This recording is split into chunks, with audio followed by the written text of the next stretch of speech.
কেমনে সম্ভব? আল্লাহ কয় আমার কুদরতে সম্ভব, বান্দার বাহাদুরিতে সম্ভব।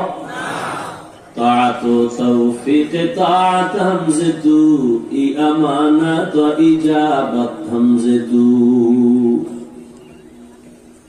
আল্লাহ চাইলে সব হয়, বান্দা চাইলে কিছুই হয় না।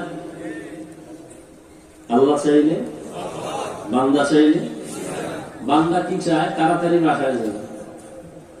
ও জুতাটা আগে গুছাই আর মোনাজাত দিবে দিবে ভাব বুঝে বের হয়ে গেছে, সবার আগে বাসায় যাবে। আর কিছু আল্লাহর বান্দারা বয়ে রয়েছে, মোনাজাত দিয়ে এরপর আস্তে আস্তে রওনা। এরা গিয়ে দেখে হে আগে যাবেন না, রাস্তার মাঝে খাড়াই গেছে। প্রতিমধ্যে কিও কয় আমার চাক্কা তিনোটা নেই, পালসার হয়ে গেছে। এই হসপিটাল কই, ডাক্তার কই, সব ঘুমা।